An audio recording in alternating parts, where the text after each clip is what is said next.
Bismillah walhamdulillah asyhadu an la ilaha illallah wahdahu la syarika lah wa asyhadu anna sayyidana Muhammadan abduhu wa rasuluhu la nabiyya ba'dah.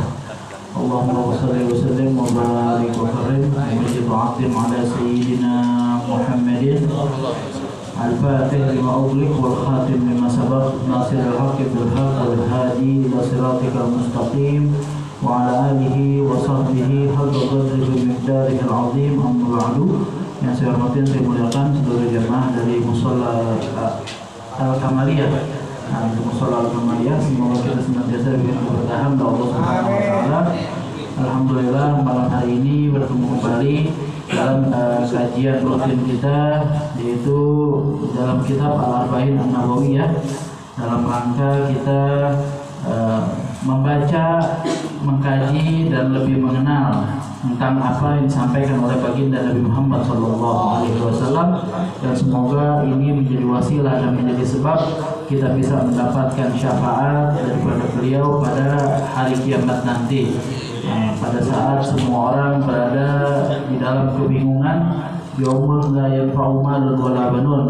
Pada hari itu semua orang tidak bermanfaat harta yang mereka miliki, tidak akan bermanfaat anak-anak yang banyak kalau tidak dididik di jalan Allah. Pada hari itu semua orang dalam keadaan kebingungan, semua berharap dan memohon untuk bisa mendapatkan syafaat daripada Nabi Muhammad SAW. Dan memang beliau Allah berikan satu doa sebagai doa pamungkas yang dijadikan sebagai permohonan terakhir dalam bentuk syafaatul uzma, syafaat terbesar untuk menyelamatkan umatnya. Namun yang perlu kita tahu, syafaat itu perlu sebab, syafaat itu perlu wasilah, perlu sambungan untuk seseorang itu bisa halal mendapatkan syafaat. Semoga kita mengkaji sabda daripada Nabi Muhammad, lebih mengenal tentang apa yang beliau sampaikan, juga mengenal sunnahnya, menjadi salah satu sebab dan sambungan kita bisa mendapatkan syafaat daripada beliau pada hari akhir nanti. Kemudian kita akan masuk di dalam kitab Al-Arba'in An-Nawawiyah pada hadis yang ke-8. Hadis yang ke-8. Terakhir kemarin kita sudah bahas hadis yang ke-7, semua poinnya. Nah, sekarang kita akan masuk dalam hadis yang ke-8. Al-haditsul tsamin, hadis yang ke-8, hurmatul muslim. Kehormatan seorang Islam, seorang muslim, seorang yang beragama Islam itu memiliki kehormatan. Seperti biasa kita baca dulu hadisnya, kemudian kita terjemahkan, baru kita bahas sedikit demi sedikit. An Ibnu Umar radhiyallahu anhuma anna Rasulullah sallallahu alaihi wasallam qala umirtu an uqatila an-nasa hatta yashhadu an la ilaha illallah wa anna Muhammadar Rasulullah wa yuqimus shalah wa yu'tuz zakah fa idza fa'alu dzalik asamu minni dima'ahum wa amwaluhum illa bihaqqil Islam wa hisabuhum 'ala Allah. Rawahu al-Bukhari wa Muslim. Diriwayatkan dari sahabat Abdullah bin Umar, semoga Allah ridha kepada mereka berdua, bahwasanya Rasulullah SAW pernah bersabda, aku diperintahkan oleh Allah Subhanahu wa taala untuk memerangi orang-orang. Umirtu an uqatilan nas, aku diperintahkan oleh Allah untuk memerangi orang-orang sampai mereka bersaksi bahwa tiada Tuhan selain Allah dan bahwa Muhammad adalah utusan Allah, dan sampai mereka mendirikan sholat dan menunaikan zakat. Apabila mereka telah melaksanakan hal-hal tersebut, maka darah mereka akan terjaga, artinya tidak boleh ditumpahkan, terjaga dariku darah mereka, dan terjaga juga harta mereka, tidak boleh diambil. Illa bihaqqil Islam, kecuali kalau mereka melanggar beberapa ketentuan daripada agama Islam. Wa hisabuhum 'ala Allah, dan hisab hati mereka itu berada di sisi Allah Subhanahu wa taala. Hadis ini diriwayatkan oleh Al-Imam Bukhari dan diriwayatkan oleh Al-Imam Muslim. Artinya muttafaqun alaih. Hadis ini adalah hadis yang sahih yang diriwayatkan di dalam dua kitab sahih yang terbesar, yaitu kitab Bukhari dan kitab Muslim. Menarik, hadisnya sahih. Hadisnya sahih, tidak diragukan. Kitab Bukhari itu dikatakan oleh para ulama boleh jadi disebut sebagai kitab yang paling otentik setelah Al-Quran. Jadi kitab yang paling otentik itu adalah Al-Quranul Karim yang tidak ada perubahan, dipastikan kebenaran semua yang ada di dalamnya. Setelah Al-Quran, kata para ulama, kitab yang paling otentik adalah kitab Sahih Bukhari. Kitab Sahih Bukhari. Kenapa? Karena mereka sangat selektif di dalam memilih hadisnya. Para ulama, para ahli hadis, mereka itu sangat selektif di dalam memilih hadis yang dimasukkan ke dalam kitab sahihnya, sehingga para ulama itu memiliki syarat-syarat tersendiri. Dan kalau kita mau beberkan, syarat yang terberat adalah syarat yang dimiliki oleh Al-Imam Al-Bukhari, sehingga gak gampang suatu hadis bisa lolos masuk ke dalam kitab Sahih Bukhari. Sehingga dikatakan oleh para ulama, kitab Sahih Bukhari adalah kitab yang paling bisa dipercaya setelah Al-Quranul Karim. Setelah itu adalah kitab Sahih Muslim. Hadis ini dikutip oleh Imam Bukhari dan dikutip oleh Imam Muslim. Artinya nggak ada keraguan-raguan sekali di dalam, tidak ada keraguan-raguan sama sekali di dalam hadis yang telah dibacakan tadi. Nah, kalau udah nggak ada keraguan, tapi kalau kita baca hadis ini kadang-kadang ada paham yang kurang tepat. Ada paham yang kurang tepat. Berarti bukan hadisnya yang salah, pemahaman kita yang kurang benar. Nah, di sini dikatakan dari sahabat Ibnu Umar. Ibnu Umar itu namanya Abdullah bin Umar. Biografinya kita bahas di kesempatan yang lalu. Ibnu Umar, semoga Allah ridho kepada mereka, artinya kepada Abdullah dan kepada bapaknya Umar bin Khattab, karena yang beriman beliau dan bapaknya, sehingga radhiyallahu anhuma. Beberapa sahabat disebut dengan radhiyallahu anhu, semoga Allah ridho kepada dirinya, karena boleh jadi bapaknya belum memeluk agama Islam. Kalau bapaknya udah Islam, anaknya Islam, maka disebut dengan radhiyallahu anhuma, semoga Allah ridho kepada mereka berdua. Bahwasanya beliau pernah mendengar Rasulullah SAW itu bersabda, "Umirtu, aku diperintahkan oleh Allah an uqatilan nas, untuk memerangi orang-orang. Nah, an uqatilan nas, untuk memerangi orang-orang itu." Jadi Rasul bilang, saya ini disuruh sama Allah buat perangin orang-orang itu sampai mereka syahadat. Nah, ini kan berarti sebagian orientalis menjadikan ini sebagai dalil bahwa agama Islam itu disebarkan dengan peperangan. Agama Islam itu disebarkan dengan pedang. Agama Islam itu diterima oleh orang-orang itu dengan keterpaksaan. Karena kata Nabi, saya ini disuruh perangin mereka. Mau syahadat apa enggak? Kan ibaratnya begitu. Kalau kita baca terjemahnya, saya disuruh oleh Allah untuk perangi mereka sampai mereka syahadat. Gambaran kita gimana? Rasul bawa pedang, di depannya ada orang kafir. Woi, mau masuk Islam enggak? Kalau enggak saya tebas. Nah, akhirnya syahadat. Asyhadu an la ilaha illallah, selesai. Nah, ini kan ibarat agama Islam itu disebarkan dengan peperangan. Makanya kalau baca hadis, kita nggak boleh ambil satu hadis saja. Kita nggak boleh baca satu hadis terus, oh ternyata nggak bisa. Harus ambil dari banyak sumber, harus dibeberkan hadis-hadis yang terkait, ayat yang terkait, baru kita bisa menyimpulkan satu hukum. Nah, dikatakan oleh para ulama, nah, di sini kalau kita mau pretelin kata per katanya secara bahasa, artinya secara gramatikal bahasa Arab, di sini Rasulullah SAW mengatakan, umirtu an uqatila. Saya diperintahkan untuk uqatila. Berbeda kalimat qatala yang artinya bunuh atau memerangi dengan qatala. Ada satu alif. Satu, perbedaannya cuma satu alif yang nggak ada suaranya, artinya nggak kebaca. Suaranya ada, dibaca panjang, tapi hurufnya itu dianggap seperti tidak ada karena di huruf alif. Huruf alif dianggap seperti tidak ada. Namun satu alif ini ternyata memberikan perbedaan yang sangat besar di dalam bahasa Arab. Nah, apa bedanya? Kalau membunuh, memerangi itu qatala. Tapi kalau ditambah alif, wazannya berubah menjadi qatala yuqatilu. Ada alifnya. Artinya bukan membunuh dari satu pihak, tapi dari dua pihak. Nah, beda antara kita yang membunuh atau contoh akala, artinya makan. Akal al-asadu al-arnaba. Seekor singa memakan kelinci. Kalau ditambahin alif di kalimat akalanya, akal al-asadu wal arnab. Singa dan kelinci saling makan. Nah, kan berbeda. Kalau yang tadi si singanya adalah pelaku, kelincinya korban. Tapi kalau ditambahin alif berubah, tidak ada pelaku, tidak ada korban, dua-duanya saling. Nah, dua-duanya pelaku dan dua-duanya korban. Nah, nasib dah yang kalah siapa? Ala kulli hal. Nah, di sini juga dikatakan umirtu an uqatil. Saya diperintahkan untuk uqatil. Uqatil berarti bukan dari satu pihak. Nah, uqatil itu adalah dari dua pihak. Dari dua pihak Nabi Nabi memerangi, tapi tidak semata-mata karena Nabi ingin memerangi, tapi karena ada peperangan dari mereka terlebih dahulu. Nah, ini kalimat qatala maknanya adalah bukan Rasul yang mulai peperangan, tapi mereka yang mulai terlebih dahulu. Apa posisi Rasulullah? Posisi Rasulullah adalah membela diri. Jadi di sini bukan artinya Rasul datang ke satu kaum yang kafir, masuk Islam kagak? Kalau enggak saya bunuh. Bukan begitu.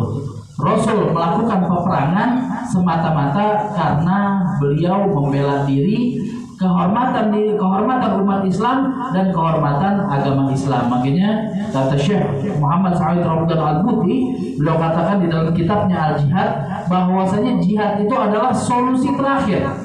Ketika segala solusi dan diplomasi sudah tidak bisa ditempuh, maka Islam itu punya solusi terakhir yang namanya jihad. Jadi nggak serta-merta boleh angkat senjata, akan tetapi kalau sudah diplomasi, omongan udah nggak mempan, sudah dengan cara baik-baik sudah tidak diterima, bahkan lagi semakin kasar, maka Islam agama yang realistis. Islam akan tampil dengan membela dirinya walaupun dengan cara peperangan. Nah, di sini maksud daripada hadis ini adalah Rasul memerangi mereka, diperintahkan untuk memerangi mereka kalau ada peperangan dari mereka terlebih dahulu. Makanya ada 28 peperangan yang dihadiri oleh Nabi Muhammad SAW, tidak ada satupun yang Rasul mulai sendiri. Semuanya itu karena Rasulullah ingin membela diri. Nah, Rasulullah ingin membela diri, mereka yang memulai terlebih dahulu. Terus perang Bani Qainuqa itu gimana? Kan ada satu peperangan pasca perang Uhud, ada namanya Ghazwah Bani Qainuqa, peperangan Bani Qainuqa, suku Yahudi yang ada di Madinah. Terus suku Yahudi yang ada di Madinah, Bani Qainuqa itu gimana? Kan mereka nggak perangin Nabi, mereka cuma diam-diam aja di rumahnya. Tiba-tiba Rasulullah berangkat dengan semua pasukan untuk mengepung tempat tinggal mereka. Katanya Rasul baru perang kalau diperangin, tapi dalam kejadian Bani Qainuqa Rasul berangkat dengan para sahabat. Ternyata Rasulullah itu punya mata-mata. Mata-matanya Rasul siapa? Malaikat Jibril alaihissalam. Jadi nggak sembarang mata-mata. Nah, saat Rasulullah datang kepada mereka, mereka mengadakan upaya untuk membunuh Nabi Muhammad SAW. Dengan cara apa?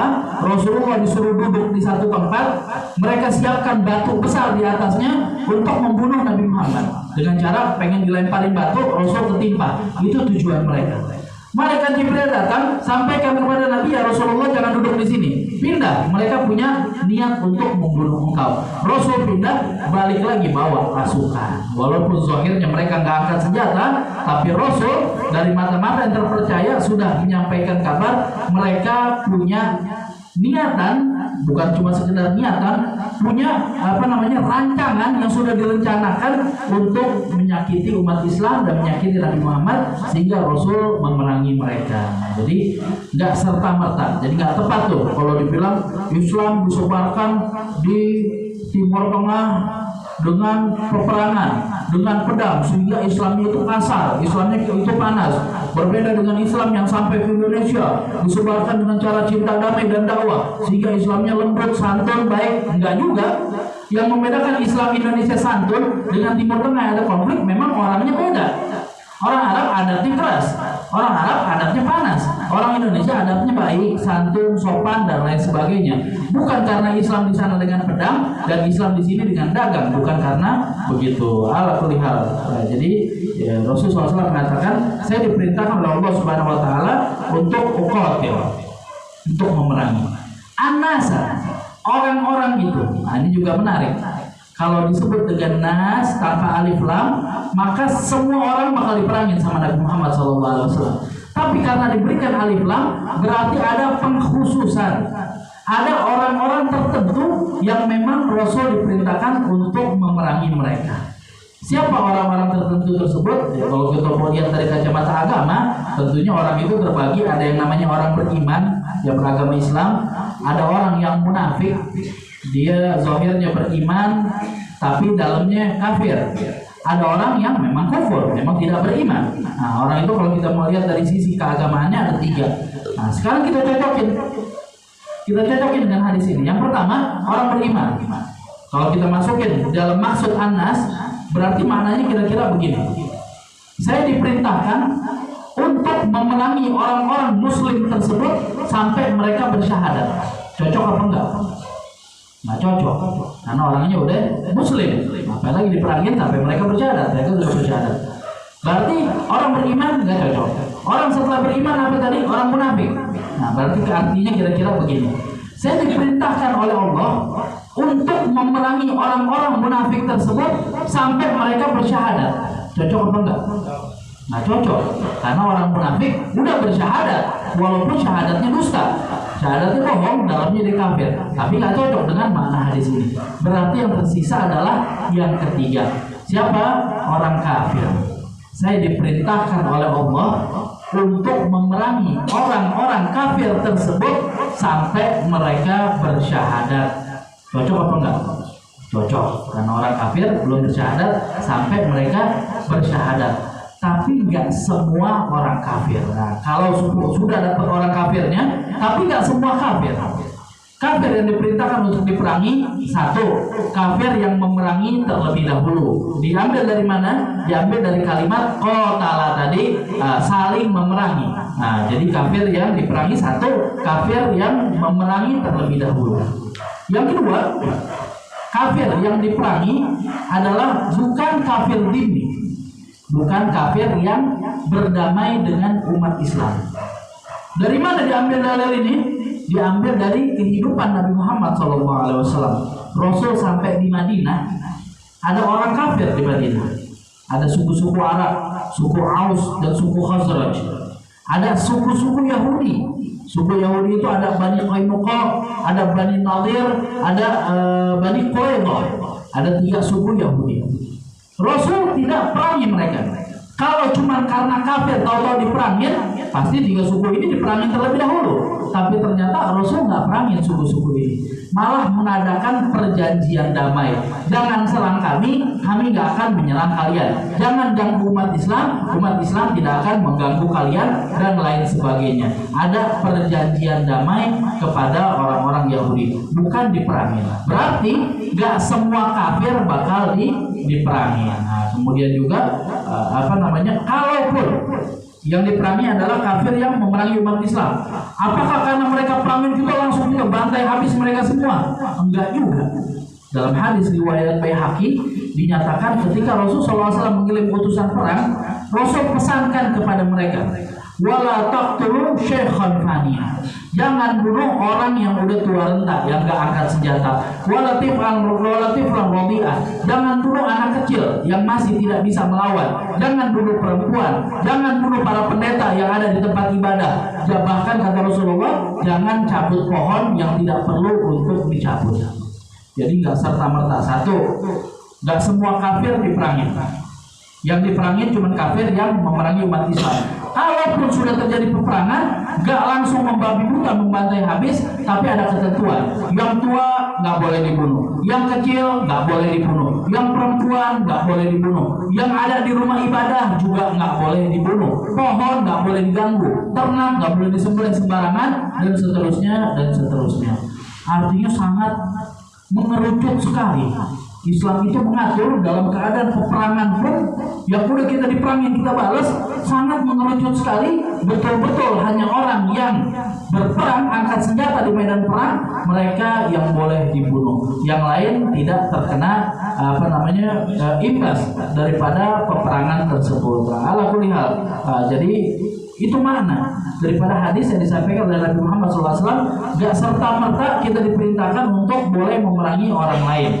Jadi dikatakan oleh para ulama tidak benar kalau kita dikatakan harus memerangi orang lain karena dosa mereka itu cuma kufur. Jadi itu sama sekali tidak dibenarkan. Cuma karena mereka kafir terus boleh kita perangi, itu sama sekali tidak dibenarkan. Harus ada ketentuan-ketentuan tadi. Baru dalam rangka membela diri, umat Islam boleh untuk membalas atau boleh untuk berjihad memerangi orang-orang tersebut. Hatta yashhadu an la ilaha illallah wa anna Muhammadar Rasulullah. Sampai mereka bersyahadat bahwa tiada Tuhan selain Allah dan bahwa Nabi Muhammad adalah Rasulullah.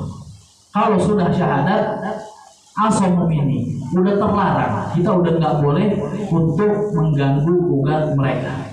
Mau syahadatnya jujur, mau syahadatnya bohong, kita nggak diperintahkan belah dadanya untuk melihat oh ini jujur ini bohong. Bukan hak kita, bukan tugas kita, bukan kemampuan kita. Lisannya bersyahadat, percaya stop.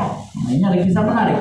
Ada kisah menarik dari sahabat Usama bin Zaid, putra daripada sahabat Zaid bin Harithah. Usama bin Zaid, beliau dalam satu peperangan jihad fisabilillah, beliau bertarung di dalam peperangan, bertarung dengan seorang kafir. Kemudian orang kafir tersebut tersungkur jatuh. Ketika jatuh, pedangnya terlepas dari tangan, kekuasaan mutlak di tangannya Usama bin Zaid. Pasti menang. Udah jatuh, terlentang, pedangnya jauh. Mau lawan pakai apa lagi?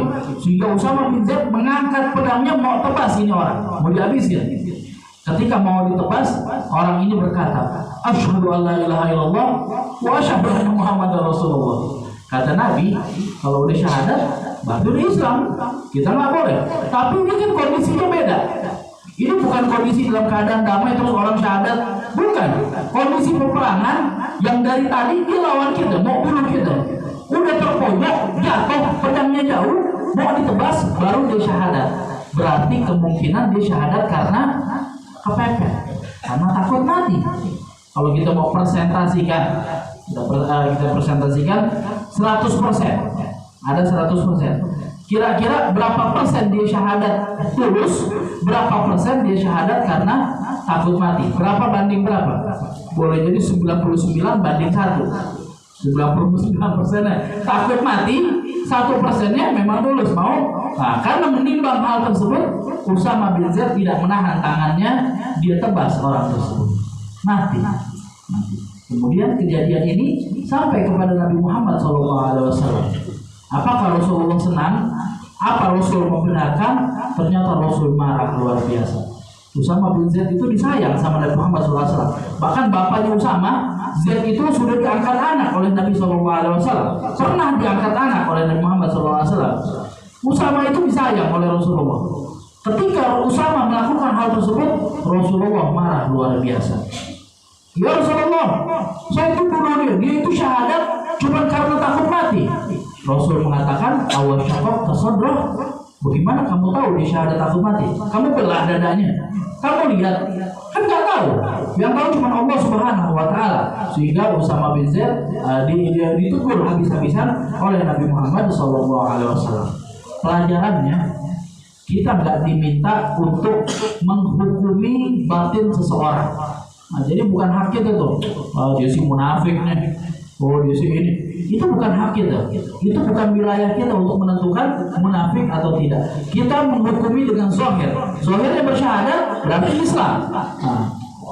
Nahnu nahkum bil dhahir. Kita menghukum dengan yang zahir, wallahu yatawalla sarair. Allah yang nanti menghukumi tentang batin orang tersebut. Kalau munafik Allah azab, kalau dia tulus berarti Allah berikan ganjaran. Nah, jadi Usama bin Zaid, orang yang sudah terpojok tadi, kemungkinan dia tulusnya cuma 1%, dibunuh, Rasul mencerca, Rasul marah. Artinya betul-betul kalau sudah bersyahadat, sudah terjaga, udah nggak boleh diutik-utik lagi, baik jiwanya, hartanya, darahnya, dan lain sebagainya. Karena dia sudah tergolong orang yang masuk di dalam agama Islam, tergolong sebagai seorang Muslim. Hatta yashhadu, sampai mereka bersaksi, an la ilaha illallah, tiada Tuhan selain Allah, wa anna Muhammadar Rasulullah, dan bersaksi bahwasanya Muhammad itu adalah utusan Allah. Ini sepakat. Kalimat syahadat itu, dua kalimat syahadat sepaket. Yang dimaksud dengan bersaksi adalah bersaksi dengan keimanan, bersaksi dengan keyakinan. Karena ada sebagian yang mengatakan bersaksi itu harus dengan mata. Ya, namanya saksi, menyaksikan sepak bola. Ya, masa menyaksikan sepak bola sambil merem kan nggak bisa. Menyaksikan sepak bola pakai biji mata. Nah, namun di dalam kalimat syahadat yang dimaksud dengan menyaksikan itu bukan menyaksikan dengan biji mata, karena la tudrikul absar wa huwa yudrikul absar. Allah itu nggak bisa dilihat dengan mata. Allah itu nggak bisa kita pelototin. Oh, saya udah lihat Allah ternyata begini. Oh, Nabi ternyata begini. Saya baru orang beriman. Enggak. Bersaksi dengan keyakinan bahwa tiada Tuhan selain Allah, yakin di dalam hati Allah itu adalah satu-satunya Tuhan, maka itu sudah cukup dikatakan sebagai kesaksian, walaupun tidak menyaksikan dengan biji mata. Tapi sepaket, nggak boleh cuma beriman kepada Allah tapi kafir kepada Nabi Muhammad SAW, tidak diterima syahadatnya. Kenapa? Karena ada orang-orang yang mereka itu beriman kepada Allah tapi kufur kepada Nabi Muhammad SAW. Siapa contohnya? Abu Lahab, Abu Jahal, dan abu-abu yang lain ini. Mereka ini beriman kepada Allah Subhanahu wa Ta'ala. Apa bukti mereka beriman? Kalau sumpah pakai nama Allah. Wallahi, Warabbil Bait, Warabbil Ka'bah. Itu sumpah-sumpah yang juga dipakai oleh orang-orang jahiliyah. Artinya mereka beriman kepada Allah Subhanahu wa Ta'ala. Tapi ketika ditanya siapa dia, mereka nggak bilang Rasulullah. Mereka bilang ini adalah Muhammad, putranya Abdullah. Orang biasa, bukan Nabi, bukan Rasul. Nah, nggak beriman sama Rasulullah, walaupun beriman kepada Allah tidak diterima. Kenapa nggak diterima? Udah sepaket. Udah sepaket. Jadi harus beriman kepada Allah dan beriman kepada Rasul Shallallahu Alaihi Wasallam. Dan juga kalau kita mau breakdown, kalau kita mau perinci lagi dari dua kalimat syahadat ini, beriman kepada Rasulullah itu juga termasuk beriman kepada Allah adalah percaya dan meyakini bahwasanya tiada Tuhan yang berhak disembah kecuali Allah Subhanahu wa Ta'ala dan Dia Maha Esa. Beriman kepada Rasulullah adalah meyakini bahwa beliau adalah utusan Allah, penutup para nabi, dan percaya atas apa semua yang beliau sampaikan dan beliau bawa. Nah, jadi itu isi daripada dua kalimat syahadat tersebut. Udah percaya sama Rasulullah tapi nggak percaya sama yang Rasul bawa, syahadatnya masih belum sempurna. Saya beriman sama Allah, beriman sama Rasulullah, tapi saya rasa minuman keras itu halal. Jadi beriman sama Allah, sama Rasul, tapi nggak percaya atas apa yang Rasul bawa. Kan Rasul bilang minuman keras itu nggak boleh. Ini dia bilang, tapi saya rasa minuman keras itu halal. Saya rasa zina itu kalau suka sama suka itu boleh-boleh aja. Itu hubungan yang sah. Nah, ini namanya tidak benar syahadatnya. Kenapa? Karena termasuk daripada dua kalimat syahadat sudah satu paket meyakini apa yang semua disampaikan oleh Rasul SAW. Jadi semua yang Rasul bawa itu adalah sebuah kebenaran. Nah, kalau Rasul bilang zina haram, ya udah jangan ditawar-tawar lagi, jangan dikaji-kaji lagi, jangan dipikir jadi tesis apa segala macam, terus akhirnya jadi boleh. Nah, itu nggak benar, itu nggak benar. Jadi tetap harus satu paket, beriman sama Allah, beriman sama Rasul, serta percaya apa semua yang disampaikan oleh Rasul Shallallahu Alaihi Wasallam. Ini syarat keimanan. Kalau udah ucapin dua kalimat ini, udah syahadat, berarti selesai. Kalaupun ada peperangan, maka dia nggak boleh dibunuh. Kenapa? Udah selamat, udah nggak ada hak untuk membunuh dia karena dia statusnya udah menjadi seorang Muslim. Terus apakah kalau sudah jadi seorang Muslim selesai, nggak boleh dibunuh sama sekali oleh syariat? Belum selesai, karena hadisnya masih ada lanjutan. Kata Rasulullah, saya diperintahkan untuk memerangi orang-orang kafir tersebut sampai satu, mereka bersyahadat tiada Tuhan selain Allah dan Nabi Muhammad adalah utusan Allah. Yang kedua, wa yuqimus shalah, dan mereka mendirikan sholat. Nah, yuqimu diambil dari kata aqoma. Aqoma diambil dari kata qoma. Qoma artinya berdiri. Makanya dalam bahasa Indonesia biasa diartikan mendirikan sholat. Padahal qoma atau aqoma artinya bukan cuma berdiri, bisa diartikan sempurna. Nah, dalam surat Al-Baqarah Allah katakan dzalika dinul qayyimah. Itulah agama yang qayyimah, agama yang sempurna, bukan agama yang berdiri. Itulah agama yang sempurna. Wa yuqimus shalah bisa diartikan mendirikan sholat. Kalau kita artikan mendirikan sholat, artinya serius di dalam menerima perintah sholat. Karena orang kalau lagi kerja, kalau kerja sambil duduk, kadang-kadang masih bisa nyantai. Kalau kerjanya sambil rebahan, ya udah pasti banyak nyantainya. Tapi kalau sudah melakukan sesuatu sambil berdiri, itu berarti dia fokus kepada pekerjaan tersebut. Udah sambil diri, artinya udah fokus, pengen ngerjain, pengen buru-buru mengerjakan itu dengan sempurna. Nah, boleh jadi kalau orang lagi kerjain sesuatu pengen buru-buru selesai. Nah, tapi berdiri itu simbol mengerjakan sesuatu dalam keadaan sempurna. Ditarik mana kesempurnaan tersebut, mana fokus tersebut sebagai mendirikan sholat, artinya fokus di dalam mengerjakan sholat dan mengerjakan sholat tersebut dengan yang paling sempurna, baik dari waktunya, baik dari ritualnya, baik dari sunnah-sunnahnya dan lain sebagainya. Jadi wa yuqimus sholat, mendirikan sholat. Tentunya orang nggak bisa sholat kecuali setelah syahadat. Jadi kata Rasul, sampai mereka satu syahadat, udah syahadat, udah Islam. Kalau terjadi peperangan, dia nggak dibunuh. Kenapa? Orang Islam. Tapi harus juga mendirikan sholat. Jadi orang kafir sholatnya nggak sah. Orang kafir sholat, orang yang tidak bersyahadat mereka sholat, nggak dianggap sholat, dianggapnya olahraga, dianggapnya yoga, ngerenggangin otot. Nah, nggak dianggap sebagai sholat. Kenapa? Syarat sahnya sholat harus dari seorang muslim, harus dari seorang yang bersyahadat. Setelah bersyahadat, dia mendirikan sholat. Nah, kemudian wayutuz zakat. Nah, kemudian kalau dia punya harta yang wajib zakat, diwajibkan juga untuk menunaikan zakat. Diwajibkan untuk menunaikan zakat. Artinya orang yang tidak mengerjakan sholat boleh jadi masuk dalam kelompok yang diperintahkan untuk diperangi. Sekali lagi, orang yang tidak mengerjakan sholat boleh jadi masuk dalam kelompok yang diperintahkan untuk diperangi. Nah, diperintahkan untuk diperangi karena sholat itu adalah salah satu pembeda antara seorang muslim dengan non-muslim. Nah, jadi kata Rasulullah SAW dalam satu riwayat dalam kitab Al-Fawaid bahwasanya tidak ada pembeda antara seorang muslim dan non-muslim kecuali dari sholatnya. Bahkan dalam satu riwayat lain Rasulullah mengatakan la khaira fi dinin la ruku'a fihi. Kalau ada agama yang nggak ada sholat itu nggak ada bagus-bagusnya. Artinya yang menjadikan agama Islam ini mulia adalah karena pemeluknya senantiasa mengerjakan sholat.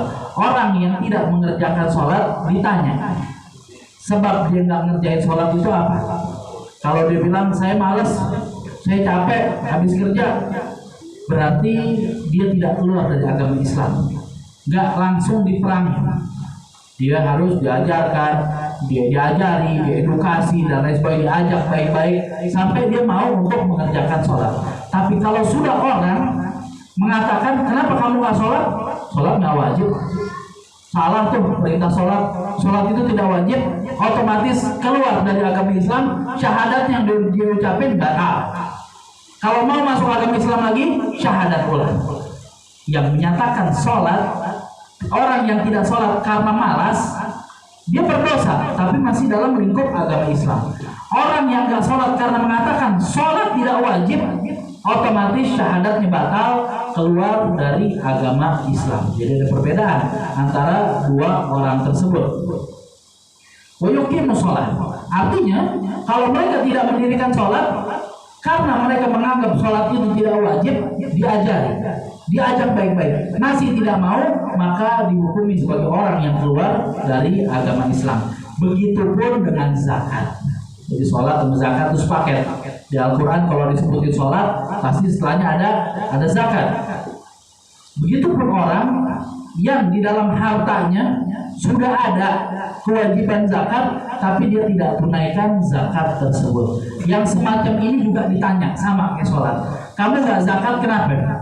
Sayang, saya cari duit susah, banting tulang, keringat darah dan lain sebagainya. Saya kumpulin duit susah, enak aja saya bagi-bagi. Sayang, saya nggak mau. Zakat wajib apa enggak? Wajib, tapi saya nggak mau keluarin. Yang kayak begini dosa. Karena menahan zakat, dia berdosa. Tapi nggak keluar dari agama Islam. Tapi kalau ada orang bilang, kenapa kamu nggak zakat? Zakat udah nggak wajib. Perintah zakat itu harus diserahkan sama Nabi Muhammad. Nabi udah nggak ada, berarti udah nggak wajib umat Islam berzakat. Yang kayak begini otomatis syahadatnya batal, sama seperti sholat. Makanya digandeng syahadat, sholat, dan zakat. Makanya dulu setelah Rasulullah SAW beliau berpindah ke sisi Tuhannya, beliau meninggal dunia. Saat itu Rasulullah SAW saat itu yang menjadi khalifah adalah Sayyidina Abu Bakar As-Siddiq.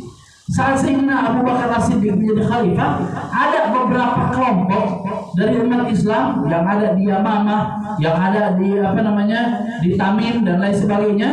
Mereka nggak mau bayar zakat. Ketika diminta zakat oleh pemerintahan Islam, mereka nggak mau bayar. Kenapa nggak mau bayar? Karena mereka menganggap bahwa zakat itu tidak wajib. Wajib zakat kalau Rasul masih hidup. Rasul udah nggak ada, berarti zakat itu sudah tidak wajib, kata mereka.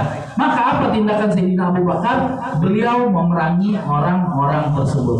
Diperangi, dikirim pasukan buat perang, betul-betul perang kepada orang-orang tersebut. Sayyidina Umar protes. Kata Sayyidina Umar, wahai khalifah, apakah kamu merangi mereka sedangkan mereka itu sholat, sedangkan mereka itu bersyahadat? Kata Sayyidina Abu Bakar, demi Allah, saya tidak akan tinggal diam kalau ada orang yang memisahkan antara sholat dan zakat. Sholatnya dibilang wajib, zakatnya dibilang kagak wajib. Wallahi, lau mana'uni iqalan yutunahu li Rasulillah laqataltuhum alaihi. Demi Allah, kalau mereka perang, kalau mereka tidak berikan kepada saya iqal. Apa itu iqal? Ikat kepala. Jadi orang Arab zaman dulu sampai sekarang sih, sampai sekarang kalau kita lihat orang-orang Arab itu di atas kepalanya pakai lingkaran warna hitam. Orang-orang Arab khususnya para emir, para pejabat, mereka itu di kepala pakai lingkaran warna hitam. Itu disebut dengan iqal. Iqal artinya ikatan. Kenapa ditaruh kepala? Apakah kepalanya diikat? Bukan kepalanya diikat. Dulu ketika belum ada kendaraan, ketika masih naik unta, mereka itu menjadikan ikatan itu buat ngikat onta. Gimana cara ngikat onta? Onta itu kan kakinya kurus panjang. Jadi onta itu didudukkan. Setelah didudukkan, nanti takukan kaki onta tersebut dimasukin iqal. Jadi iqal itu dimasukin ke situ. Kan dia nggak bisa tuh buat buka, nggak bisa. Jadi onta itu tetap dalam posisi tersebut, cuma diikat dengan satu itu, onta itu nggak bakal jalan ke mana-mana, nggak bakal lari ke kemana-mana. Makanya itu disebut dengan iqal. Biar nggak ribet, ditaruh di kepala. Nah itu menjadi pakaian sampai sekarang, menjadi tradisi, menjadi pakaian. Nah itu namanya iqal. Kata Sayyidina Abu Bakar As-Siddiq, kalau di zaman Nabi mereka keluarkan iqal sebagai zakat, sedangkan di zaman saya mereka tidak berikan iqal itu sebagai zakat, maka akan saya perangi mereka. Walaupun cuma urusan satu iqal, karena bukan tentang harga iqalnya, tapi tentang keyakinan mereka apakah zakat itu wajib atau tidak wajib. Ala kulli hal, intinya syahadat, sholat dan zakat merupakan hal-hal yang menjadikan orang itu tidak dihalalkan darahnya. Kalau mereka tidak menunaikan sholat karena tidak meyakini sholat wajib, tidak memberikan zakat karena meyakini zakat itu tidak wajib, maka halalnya darahnya boleh untuk ditumpahkan. Tentunya yang boleh menumpahkan darahnya adalah pemerintah Islam yang resmi. Bukan semua orang berhak, bukan. Ada penegak hukum yang mereka memang bertanggung jawab atas hal tersebut. Penegak hukum yang diberikan wewenang untuk itu. Jadi jangan ada tetangga kita, oh ini kayaknya nggak sholat nih, dia bilang sholat nggak wajib, terus kita bunuh. Kitanya kena kisos kalau begitu. Ada orang yang dia bilang zakat nggak wajib, terus kita tumpahkan darahnya, kita yang kena kisos. Yang berhak melakukan eksekusi adalah pemerintah Islam yang resmi pada saat itu. Ala kulli hal. Yashhadu an la ilaha illallah wa anna Muhammadar Rasulullah wa yuqimus shalah wa yu'tuz zakah. Fa idza fa'alu dzalik, kalau mereka sudah lakukan semua hal itu, sudah syahadat, sudah salat dan sudah zakat, asamu minni, maka terjagalah daripada aku, kata Nabi SAW. Asamu artinya terjaga, makanya para nabi itu disebut dengan maksum. Maksum artinya terjaga dari perbuatan dosa, nggak mungkin melakukan perbuatan dosa. Kalau mereka melakukan 3 hal tersebut, maka mereka terjaga dari saya. Apa yang terjaga? Dima'ahum, darahnya nggak boleh ditumpahkan, wa amwalahum, dan hartanya tidak boleh diambil. Hartanya nggak boleh diambil, darahnya nggak boleh ditumpahkan. Illa bihaqil Islam, kecuali kalau melanggar beberapa ketentuan dalam agama Islam. Artinya ada orang yang udah syahadat, udah sholat, zakat juga rajin, setiap tahun keluarin zakat, tapi melanggar beberapa ketentuan Islam, boleh untuk dibunuh oleh pemerintah, boleh untuk dibunuh. Siapa mereka? Ada 3 kelompok. Ya, walaupun sholat, zakat, kemudian syahadat, ada 3 kelompok yang boleh dibunuh oleh agama Islam. Siapa mereka? Pertama, azani muhsan, orang yang udah nikah, baik laki ataupun perempuan, terus berzina. Udah nikah, udah punya pasangan, terus zina, walaupun cerai. Pokoknya udah pernah nikah, mau duda, mau masih punya istri, kalau udah pernah nikah terus berzina, hukuman Islamnya adalah harus dibunuh. Harus diapa? Dibunuhnya dengan cara dirajam. Asy-syaikhu wa syaikatu idza zanaya, asy-syaikhu wa syaikatu idza zanaya fadlilu farjumuhuma albattah. Laki-laki dan perempuan kalau mereka berzina, maka rajamlah mereka sampai mati. Jadi kalau zina, dipendam badannya sebagian ke dalam tanah, sebagian keluar, dibunuhnya dengan cara dirajam. Apa itu dirajam? Ambil batu yang besarnya kira-kira sebesar kepala manusia, dilemparin sampai itu orang mati. Waduh, serem. Sadis benar agama Islam, hukumannya begitu. Tapi kalau itu dilaksanakan, dijamin seorang perempuan yang mau berzina mikir 1000 kali. Laki-laki yang mau berzina juga mikir 1000 kali. Perzinahan jadi marak, kenapa? Karena nggak ada hukuman pasti untuk orang yang berzina. Paling cuman yang ketakut berzina paling dihukum dengan hukuman yang tidak ada efek jerak kepada orang tersebut. Tapi kalau diambil perintah rajam, dipraktekkan, orang mau zina bakal mikir beribu-ribu kali sebelum mereka lakukan perbuatan tersebut. Nah, jadi lebih terjaga. Kenapa zina begitu diperhatikan oleh Islam? Karena agama Islam adalah agama yang sangat menjunjung tinggi kehormatan. Kehormatan seorang perempuan, kehormatan seorang laki-laki, terjaganya keturunan yang murni, itu sangat dijunjung tinggi oleh agama Islam. Kalau tidak dijunjung tinggi, bakal hancur. Orang Yahudi hari ini, orang Yahudi itu binnya mereka, nasab mereka itu bukan ke bapak, nasab mereka ke ibu. Kenapa nasabnya ke ibu? Karena nggak tahu bapaknya yang mana. Nggak tahu bapaknya yang mana, karena bisa ketukar. Nggak tahu yang nanam bibit yang mana, yang taruh saham yang mana, nggak tahu. Tapi kan kalau ibunya nggak mungkin ketukar, karena dia yang lahir ya. Nah, makanya itu menunjukkan betapa moral sudah rusak di dalam agama tersebut, di dalam kelompok tersebut. Moral udah rusak, ajaran agama juga udah rusak. Makanya agama Islam sangat menjunjung tinggi kehormatan, sehingga zina diperhatikan secara khusus. Sehingga orang yang berzina, kalau mereka adalah seorang yang muhsan, yang udah pernah nikah, maka tidak cukup dibunuh biasa, mereka akan dirajam. Nah, dibunuh dengan cara yang mengerikan tersebut. Nah, itu satu, orang yang berzina, walaupun dia syahadat, walaupun dia sholat, walaupun dia zakat, kalau dia zina, ditumpahkan darahnya, dia dibunuh. Terus kalau belum nikah gimana? Kalau belum nikah dia berzina, tidak dirajam, tapi dia dicambuk 100 kali. Cambuknya cambuk beneran. Jangan dianggap cambuk itu kayak kita buka YouTube, hukuman cambuk di Aceh, cepet. Gak begitu. Cambuknya cambuk beneran, dengan cambuk yang dicambuk dengan kuat. Yang gak jarang orang pada cambukan ke 100 itu mati. Ada juga orang yang cambuk 1, 2, 3, pas cambukan ke 100 mati juga akhirnya. Nah, jadi itu hukuman untuk orang yang berzina. Kemudian Yang kedua, yang boleh dihukum mati adalah yang pertama zina, yang kedua murtad, yang kedua mereka yang keluar dari agama Islam. Nah, murtad keluar dari agama Islam, pindah agama, yustata, didatengin dulu, kamu ini pindah agama kenapa? Oh, karena faktor ekonomi, saya susah, kehidupan saya susah, keluarga saya kelaparan.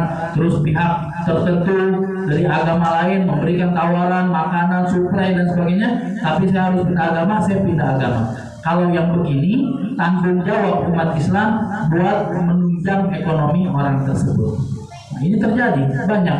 Saya pernah di Papua, selama 2 bulan saya di Papua, ada beberapa tempat di pedalaman yang mereka itu pindah agama, dulunya Islam, pindah kepada agama lain cuman karena bahan makanan pokok, karena beras, karena indomie, karena gula, karena minyak. Ya wajar, mereka hidup dan mereka butuh makan di dalam hidupnya.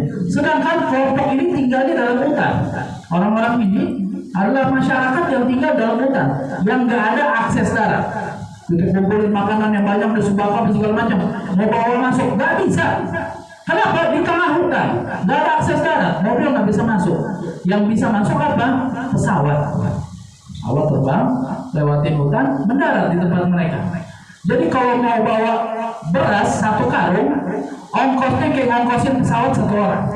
Itu beras yang harganya berapa? Beras 1 karung, ya 50 kilo. Berapa?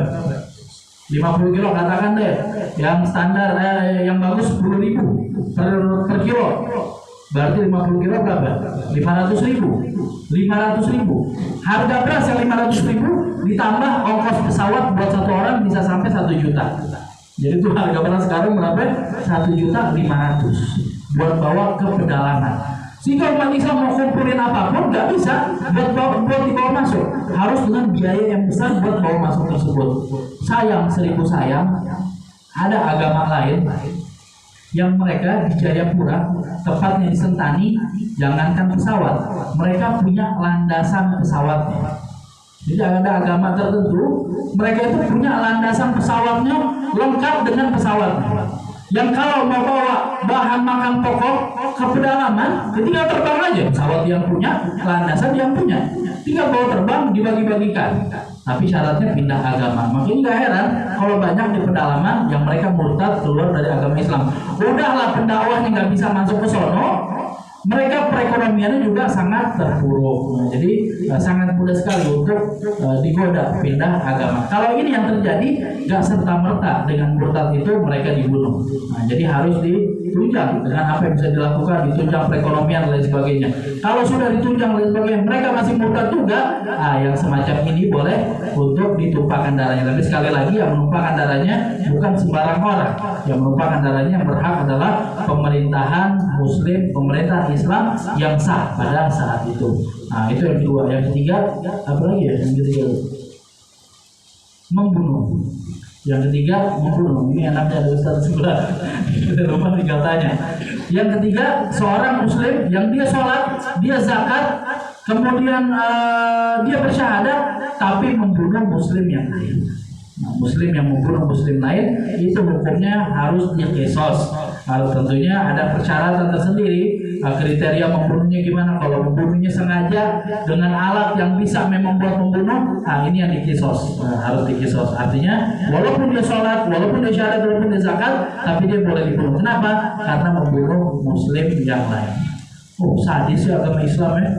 Orang membunuh orang lain dipenggal, tapi wafil qisasi hayatun ya ulil albab.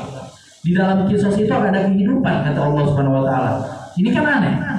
Qisas itu identik dengan kematian, dengan membunuh orang. Tapi kalau Allah bilang dalam qisas itu ada kehidupan. Qisas satu orang, yang lain mau begal bakal mikir 100.000 kali. Ini kalau saya ketangkap, hukuman saya akan dipenggal kepala saya. Nah, jadi bakal mikir 1000 kali. Nah, sehingga banyak orang yang menggunakan niatnya untuk membunuh. Wafil qisasi hayat, di dalam qisas itu ada kehidupan, kata Allah Subhanahu wa taala. Jadi di sini Rasulullah SAW mengatakan kalau mereka sudah kerjakan itu semua, maka terjaga darahnya, terjaga hartanya, kecuali kalau mengerjakan 3 poin tadi, mereka boleh untuk dibunuh. Wa hisabuhum 'ala Allah, tapi kalau mereka sudah lakukan itu semua, hisab mereka kepada Allah. Apa maksudnya wa hisabuhum 'ala Allah? Wa hisabu qulubihim 'ala Allah, yang menghisap hatinya adalah Allah Subhanahu wa taala. Boleh jadi itu orang syahadat tapi bohong. Boleh jadi dia sholat tapi terpaksa. Boleh jadi dia zakat karena cuma takut malu, bukan karena ingin zakat.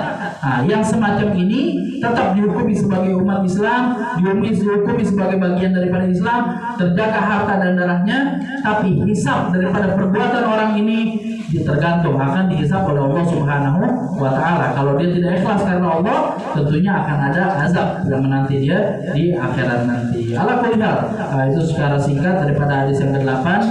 Mudah-mudahan insyaallah berikan panjang umur, sehat walafiat.